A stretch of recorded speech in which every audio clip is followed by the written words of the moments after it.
They left him there to die alone in that cold hospital bed, his own family stealing everything he owned while he fought for his life. But what this broken man did next will leave you absolutely speechless, because revenge wasn't what anyone expected. Picture this: a 72-year-old man named Robert Chen lying unconscious in intensive care after a massive stroke, tubes everywhere, machines beeping. And where was his family? They weren't crying by his bedside. They weren't holding his hand. They were at his house with a moving truck, literally emptying his home while he was dying. His son Marcus, his daughter-in-law Jennifer, even his own granddaughter Sarah, who he paid college tuition for, all of them filling boxes with his possessions like vultures circling a corpse. The nurse who discovered what was happening, a woman named Patricia, she tried calling his emergency contacts, and guess what? Every single number went straight to voicemail because they were too busy stealing his vintage watch collection, his savings bonds, even the wedding ring from his late wife Eleanor, who passed just 2 years before.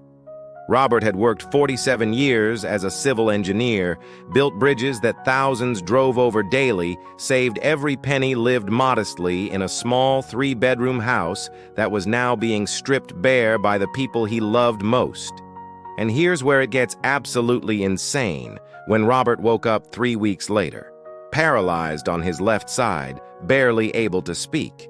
The hospital social worker had to tell him that his family signed papers claiming he had no assets declared him indigent. So Medicaid would cover his care. They literally erased his entire existence on paper while keeping everything he owned for themselves. The betrayal nearly killed him again. His blood pressure spiked so high doctors thought he'd have another stroke right there, but something happened in that moment. Something clicked in Robert's damaged brain that would change everything. See, what Marcus didn't know, what none of them knew, was that Robert wasn't just some retired engineer. He was meticulous, obsessive. Even he documented everything, kept copies of everything, had systems and backups and safety nets, because building bridges teaches you that one weak point can bring everything crashing down.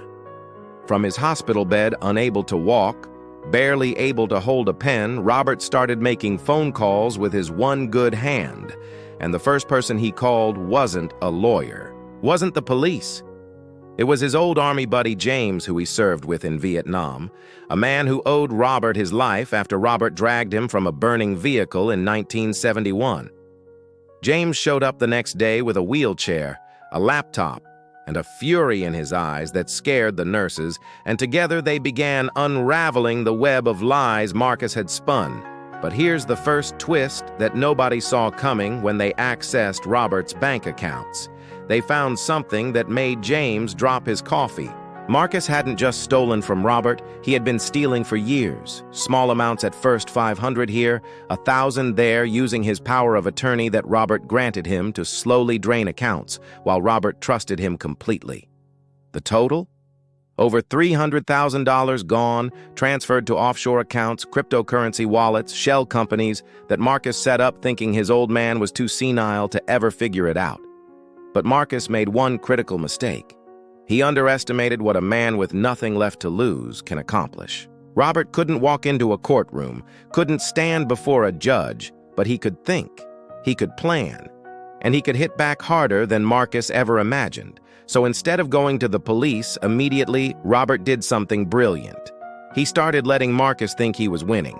He had James tell Marcus through a fake social worker that Robert had severe brain damage, couldn't remember anything, couldn't recognize anyone, was basically a vegetable who'd spend his remaining days in a state facility. Marcus actually celebrated.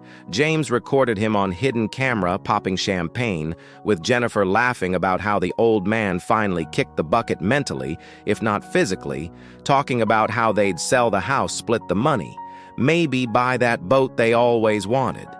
And this is where Robert's engineering mind came into play. Because he wasn't just collecting evidence.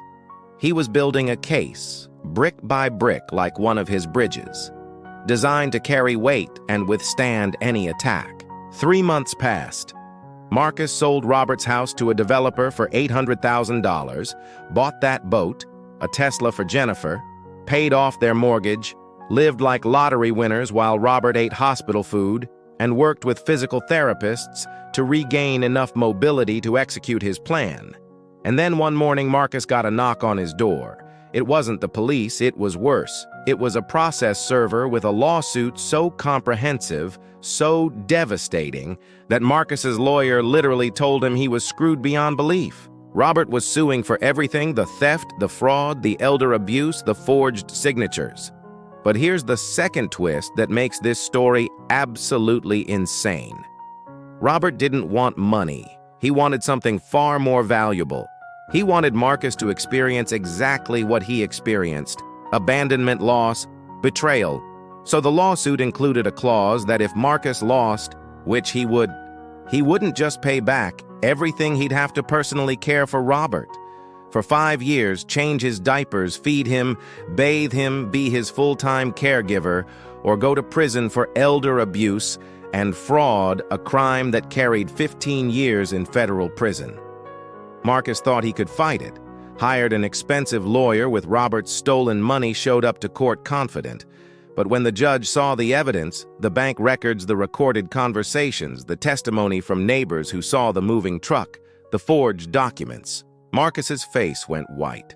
Jennifer started crying, and the judge, a woman named Sandra Martinez, who had elderly parents herself, she didn't just rule against Marcus, she eviscerated him, called him a disgrace, a predator, someone who represented the worst of humanity. The courtroom gasped when she announced the verdict: full restitution, criminal charges filed, and the caregiving requirement stood. Marcus would spend the next 5 years of his life caring for the father he tried to destroy, or spend 15 years in a cell. But wait, there's a third twist that even Robert didn't see coming. During the trial, Sarah, the granddaughter, she broke down on the stand, admitted she knew what her father was doing, admitted she helped forge some documents, but then she did something unexpected. She apologized, genuinely, tearfully apologized to Robert, said she was raised by Marcus's greed and didn't know better, said she wanted to make it right. Robert sat in his wheelchair listening to this 23-year-old girl whose college he paid for, whose birthdays he never missed, whose life he invested in, and something in him softened, because Robert remembered being young and stupid, remembered making mistakes, remembered that his own father gave him a second chance when he crashed the family car at 19. So Robert did something that shocked everyone in that courtroom. He forgave her, not Marcus, not Jennifer, but Sarah.